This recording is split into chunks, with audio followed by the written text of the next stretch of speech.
ইনশাআল্লাহ এই দোয়া করলে রিজিক তো বাড়বে ইনশাআল্লাহ। আপনার যত ঋণ আছে ইনশাআল্লাহ আল্লাহ পাক শোধ করে দিবে। বিশ্বাস করলেন না? এই দোয়া শিখাই দিচ্ছি, এই জন্য আমাকে হাদিয়া দেওয়া দরকার। স্পেশালি আমাকে এখন হাদিয়া দেওয়া দরকার। এটা গুরুত্বপূর্ণ দোয়া শিখাই দিচ্ছি। আলী রাদিয়াল্লাহু আনহু বলেছেন, কোন ব্যক্তির যদি পাহাড়ের সমানও ঋণ থাকে, এই দোয়া যদি আমল করে আল্লাহ পাক ওই ঋণও শোধ করে দিবেন ইনশাআল্লাহ।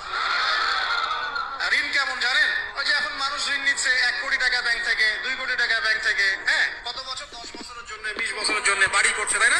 তার ধারণা এমন যে সে মারা গেলে তার ঋণটা কেউ না কেউ শোধ করে দিবেই দিবে, তাই তো?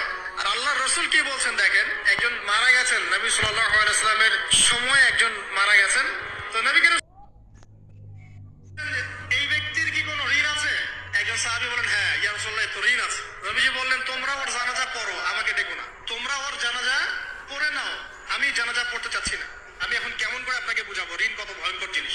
আপনি যে ব্যাংক থেকে 3-4 কোটি টাকা লোন নিয়ে রাখছেন, লাখ লাখ টাকা লোন নিয়ে বসে আছেন, দিব্যি সুখে বসে আছেন, এমন চিন্তা যে আপনার মৌত হবে না। আর নবী সাল্লাল্লাহু আলাইহি ওয়াসাল্লামের সময়ে একজন মারা যাচ্ছেন, তিনি বলছেন তোমরা জানাজা পড়ে নাও, আমি জানাজা পড়তে চাচ্ছি না। মানে ঋণগ্রস্ত ব্যক্তি জানাজাও তিনি পড়তেন না। তারপরে একজন এসে বললেন, ইয়া রাসূলুল্লাহ, আমি তার ঋণ শোধ করে দিব, তার যা ঋণ আছে আমি শোধ করে দিব। তখন নবী এসে জানাজা পড়লেন সাল্লাল্লাহু আলাইহি ওয়াসাল্লাম।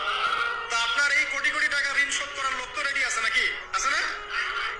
সমস্যা নেই, আপনার জানাজা পড়া হবে, আপনার মিলাদও হবে, আপনার একটা বড়সড় দোয়াও হবে ইনশাআল্লাহ। কিন্তু আল্লাহ পাক বলেছেন, শহীদ, আল্লাহর পথে যুদ্ধ করে শহীদ হয়েছে, এই ব্যক্তির আত্মাও ঝুলে থাকে যতক্ষণ পর্যন্ত না তার ঋণটা শোধ করা হয়।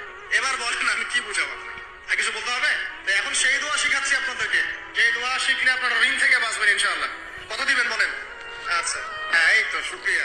দোয়া করবেন যেন আল্লাহ পাকের দ্বীনটাকে আল্লাহর জমিনে প্রতিষ্ঠা করতে পারে। আমার সাথে বলেন, দোয়াটা হচ্ছে, আল্লাহুম্মা ইকফিনি বিহালালিকা আন হারামিকা ওয়া আগনিনি বিফদলিকা আম্মান সিওয়াকা। এই দোয়াটা ছোট না? এটা মুখস্থ করবেন, সেজদায় পড়বেন, নামাজের সেজদায় পড়বেন, আত্তাহিয়াতু দরুদ শেষ তারপরে পড়বেন, নামাজ শেষে হাত তুলে পড়বেন, যখন তখন শেষ রাতটা করবেন, ইনশাআল্লাহ দেখবেন আপনার ঋণ বলতে কিছু থাকবে না ইনশাআল্লাহ। যদি থাকেও, বড় কোনো ঋণ থাকেও, আল্লাহ পাক অন্য কোনো মাধ্যমে এটা শোধ করার ব্যবস্থা করে দিবেন ইনশাআল্লাহ। ইনশাআল্লাহ।